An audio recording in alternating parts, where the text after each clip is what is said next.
सदर प्रणाम। मैं हूं हिमांशु द्विवेदी और स्वागत है आपका हमारी खास पेशकश इस सार्थक संवाद में। सार्थक संवाद के तहत आज हम एक नई सीरीज शुरू कर रहे हैं। सीरीज नई शुरू इसलिए कर रहे हैं क्योंकि मध्य प्रदेश इस समय चुनावी मोड में है। तमाम राजनेता एक बार फिर सब कुछ भूलकर चुनाव में जुटे हुए हैं।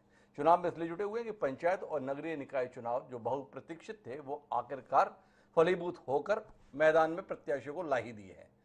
इस समय पे तमाम पार्टियों के तमाम नेता पूरे मनोयोग के साथ जनता का विश्वास एक बार फिर हासिल करने की कोशिश में जुटे हैं। प्रत्याशी तो मैदान में है, लेकिन उन प्रत्याशियों के लिए पसीना उन नेताओं को बहाना पड़ रहा है जो किसी परिचय के मोहताज नहीं है। इसी क्रम में हमारे साथ में आज महेंद्र सिंह सिसोदिया जी हैं, जो गुना अंचल से ताल्लुक रखते हैं, शिवराज सिंह सरकार में एक जिम्मेदार ओहदे पर हैं।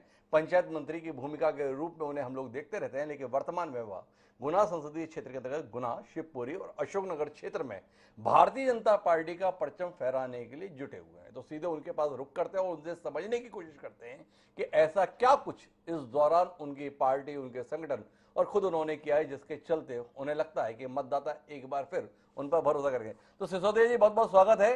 इस व्यस्तता के दौर में आपने समय निकाला, सबसे पहले तो उसके लिए आपका धन्यवाद। बहुत बहुत धन्यवाद जी।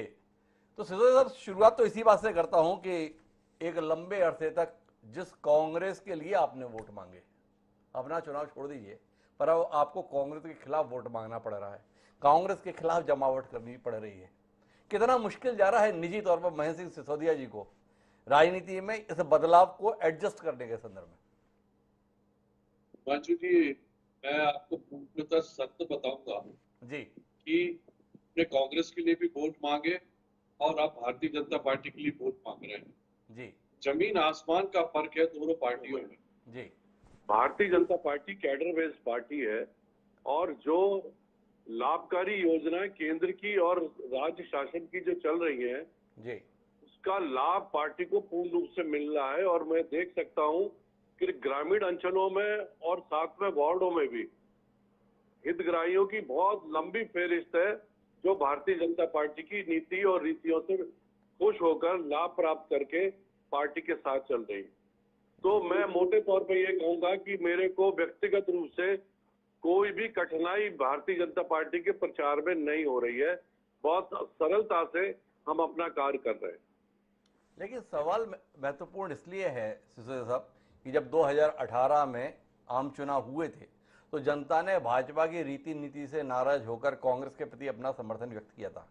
क्या पिछले 2 साल के अंदर आप लोगों ने ऐसी मेहनत कर ली, क्या ऐसा काम कर लिया जिसके चलते जनता का भरोसा एक बार फिर भाजपा के प्रति व्यक्त होने की उम्मीद आप कर पा रहे हैं, या कोई नई रणनीति पे काम कर रहे हैं जिसके चलते आपको लगता है कि अब लोग भाजपा पे एक बार फिर भरोसा कर लेंगे? क्योंकि भाजपा को शिकस्त देने वालों में महेंद्र सिंह सिसोदिया जी भी शामिल थे।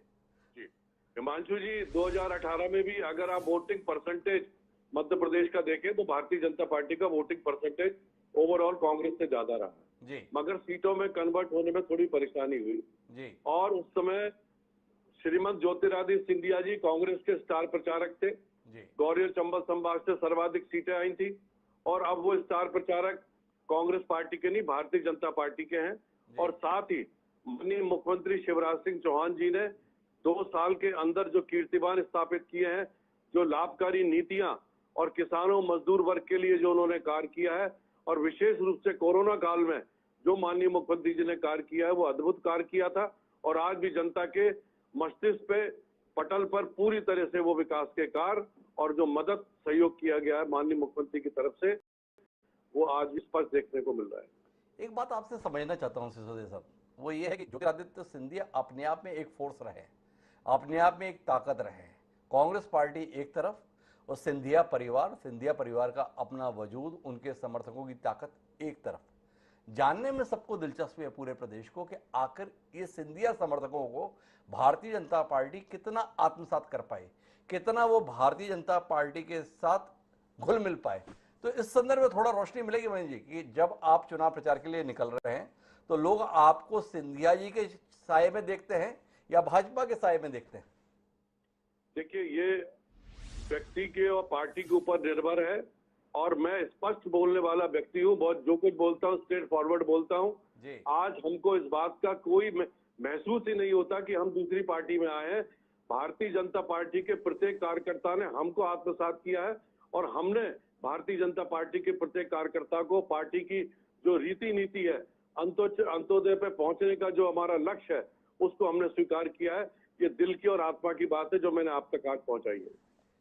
आपकी बातों से ऐसा लग रहा है कि आप भाजपा से बड़े अभिभूत हैं, बड़े प्रसन्न हैं भाजपा में आकर सिसोदिया जी।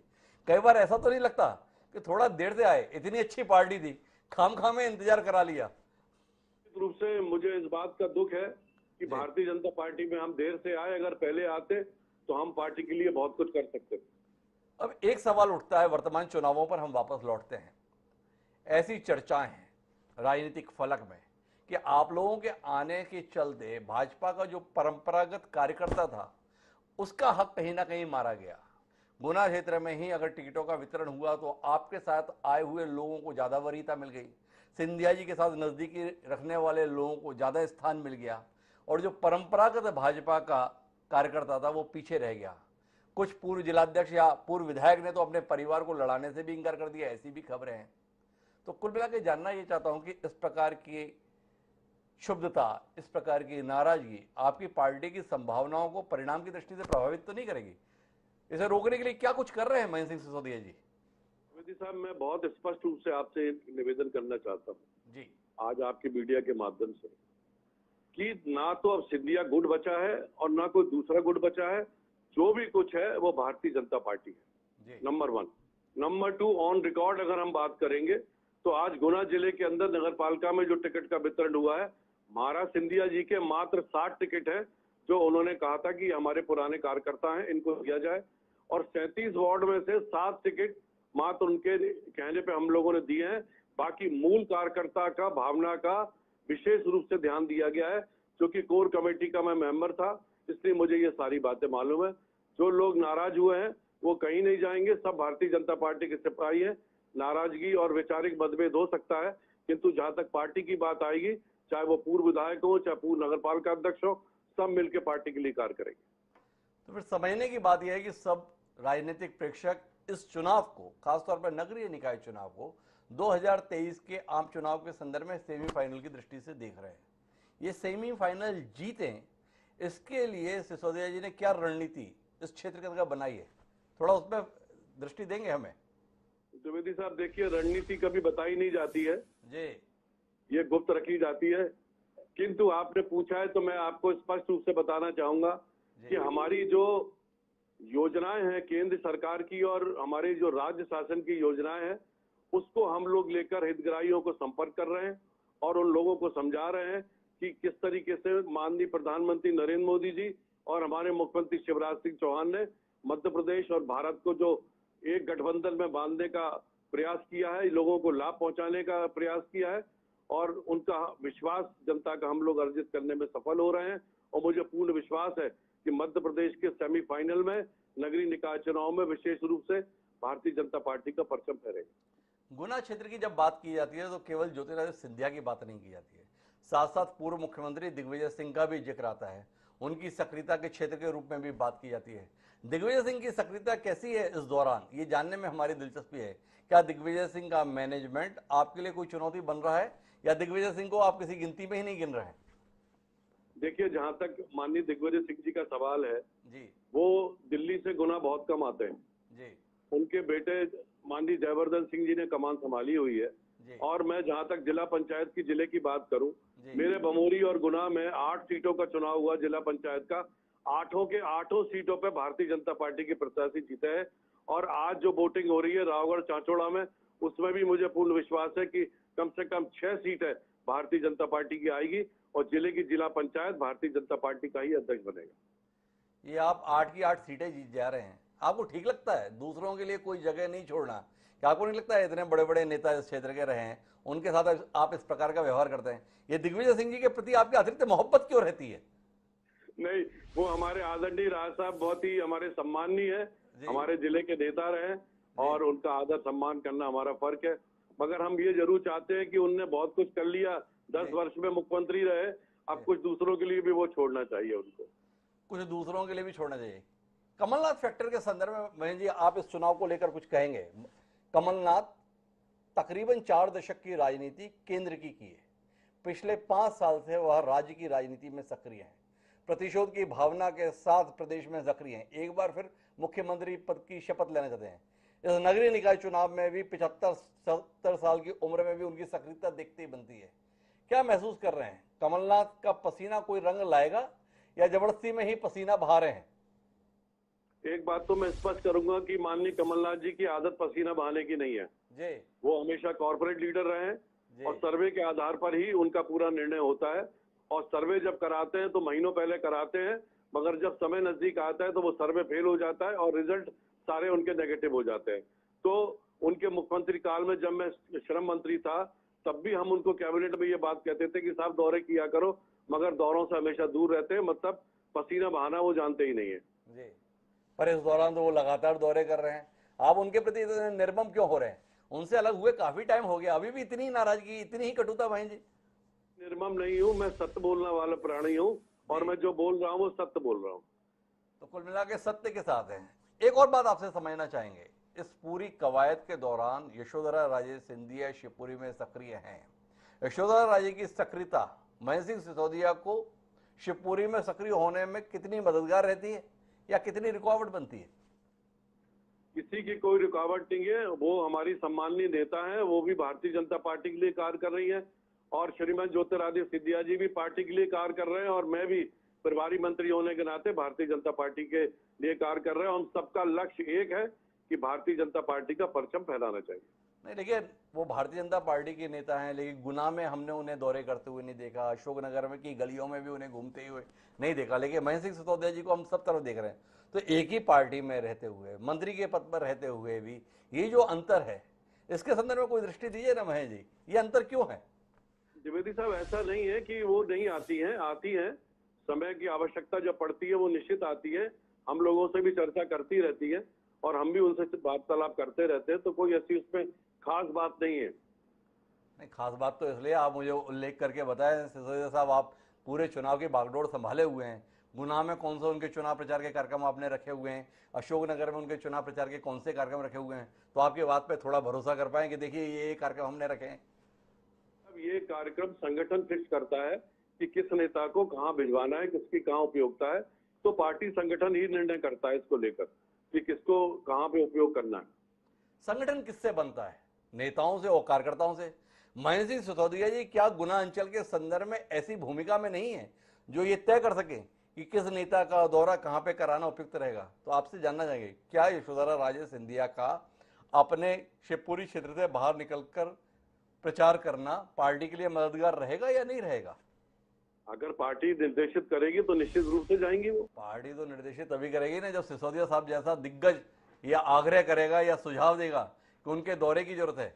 तो इसलिए सवाल सीधे आपसे है, क्योंकि इस चुनाव के अंदर पार्टी ने भरोसा महेंद्र सिंह सिसोदिया पे किया हुआ है।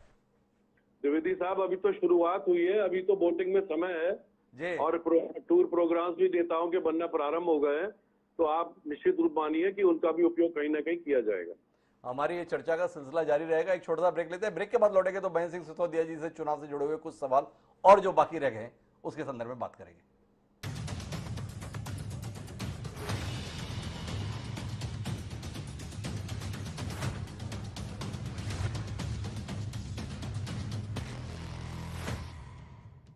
GK TMT bars, शानदार स्ट्रेंथ, बेमिसाल फ्लेक्सिबिलिटी। GK TMT, सपनों को जी के देखो।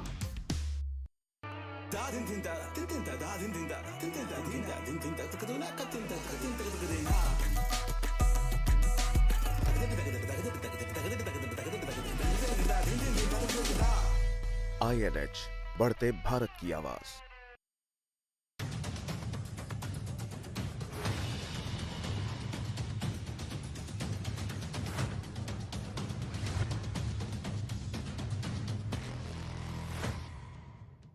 तो ब्रेक के बाद एक बार फिर आपका स्वागत है। हमारे साथ बातचीत में हैं महेंद्र सिंह सिसोदिया जी, सार्थक संवाद के तहत जिनसे लगातार हम बातचीत कर रहे हैं इस चुनावी माहौल के ऊपर। तो सिसोदिया साहब, आपसे एक बात और समझने की है।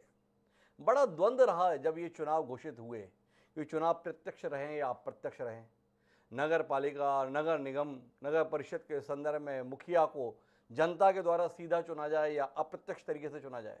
बाद में रास्ता निकाला गया ऊहापोह के बाद कि महापौर तो सीधे चुने जाए और नगर पालिका और नगर परिषद के अध्यक्षों को जो है हम अप्रत्यक्ष तरीके से चुने।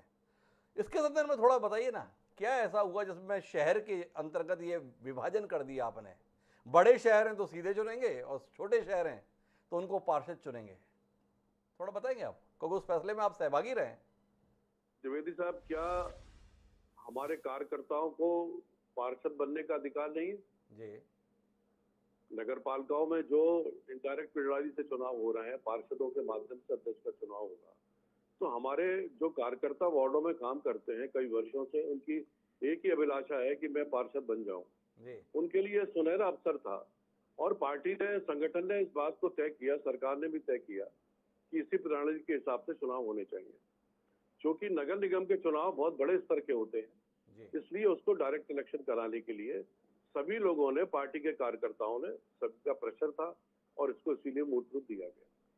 या ऐसा तो नहीं कि आपके विधायकों को घबराहट होती है कि जो आज नगर पालिका के अध्यक्ष का चुनाव सीधे चुनता है वो अगले चुनाव में दावेदार हो जाता है विधायकी के संदर्भ में, तो इस झंझट से बचा जाए इसलिए पार्षद के स्तर पर ही कार्यकर्ता को सीमित कर दिया जाए? देखिए, भारतीय जनता पार्टी में जो मैंने अभी तक अध्ययन किया है, जी भारतीय जनता पार्टी में टिकट का सिलेक्शन जो है वो हमारे संगठन के माध्यम से होता है, किसी के अभिलाषा या किसी के आगे बढ़ने से नहीं होता है। हमारी पार्टी जब राष्ट्रपति का सिलेक्शन कर रही है और ऐसे व्यक्ति को, एक आदिवासी महिला को लेके आती है, इसको कहते हैं सिलेक्शन। जी और यही तर्क हमारे संगठन पे है कि यहाँ किसी के बढ़ने बढ़ाने से फर्क नहीं पड़ता, यहाँ तो पार्टी जो निर्णय करती है उसमें सबकी सहमति होती है। अब एक बात और आपसे समझने की, सिसोदिया साहब, भारतीय जनता पार्टी अभिभूत रही है शिवराज सिंह चौहान की छवि से, और सिसोदिया साहब जैसे जो कट्टर समर्थक हैं सिंधिया जी के, वो अभिभूत रहे हैं अपने राजनीतिक जीवन में ज्योतिरादित्य सिंधिया के करिश्मे से। अब ये बड़ा द्वंद्व का विषय है कि इस समय पर आप वोट किसके करिश्मे के साथ मांग रहे हैं?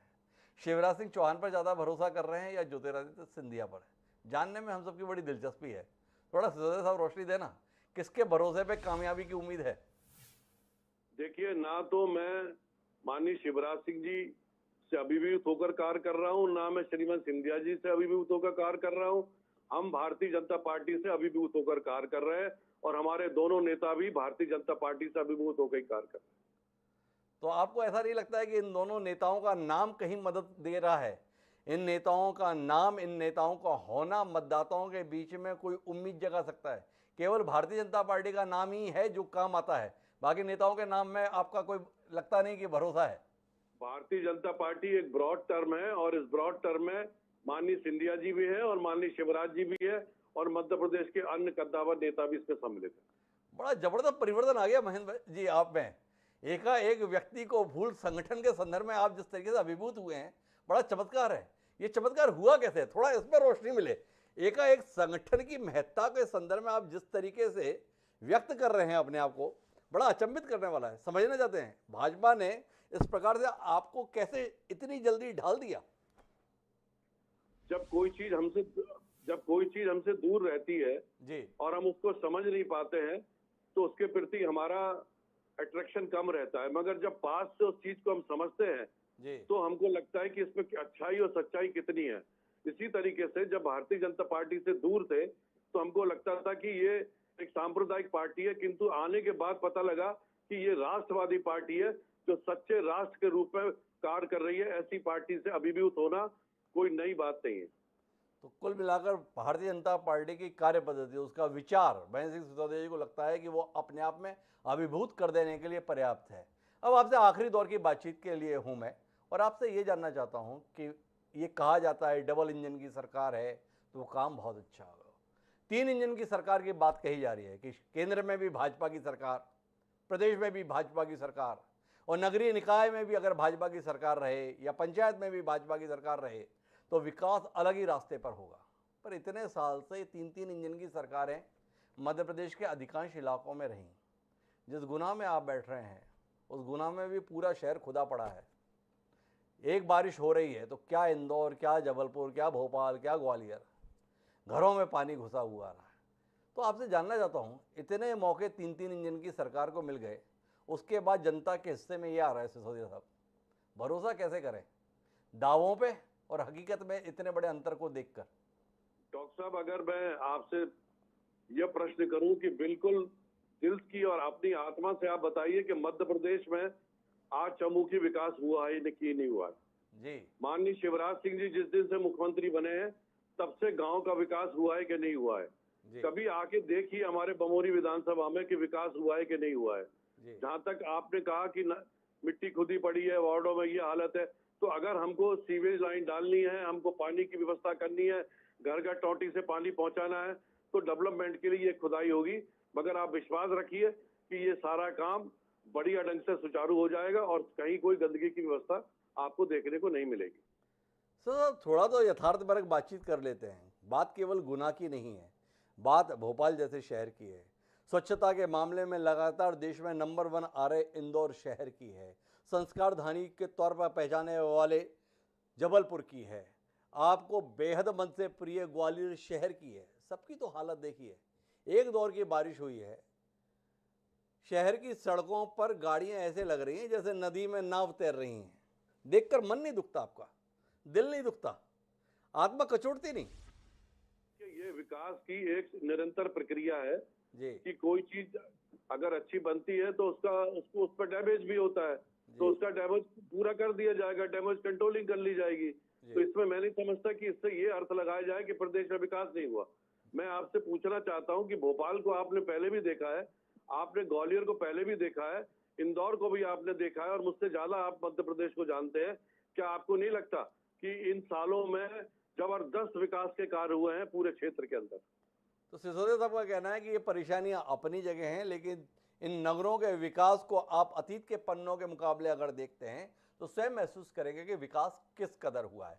अब आखिरी सवाल आपके पास लेकर आता हूं। एक तरफ कांग्रेस है जो ये बता रही है कि ये सरकार एक तो छलावे की सरकार है, आपके धनादेश को बेचकर आई हुई सरकार है, जनता के हितों के विपरीत काम करने वाली सरकार है, और दूसरी तरफ कांग्रेस पार्टी है जो आपकी उम्मीदों को पूरा करने के लिए संकल्पबद्ध है।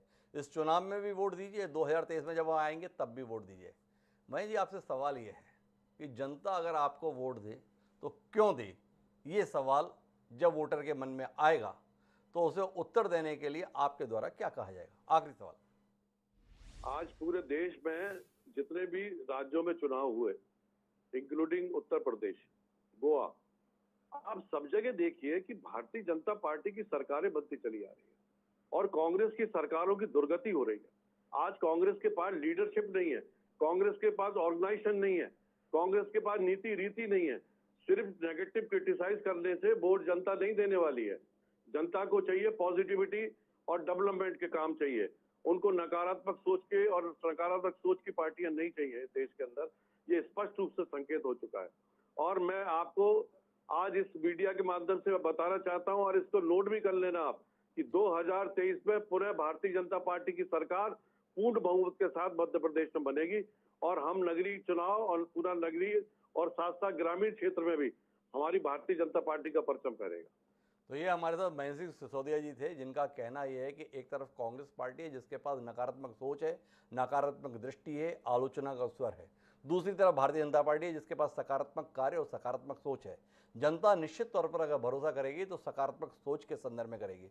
उन्हें भरोसा है कि न केवल इस चुनाव में बल्कि आने वाले विधानसभा चुनाव में भी जनता स्पष्ट तौर पर जनादेश भारतीय जनता पार्टी के प्रति व्यक्त करेगी।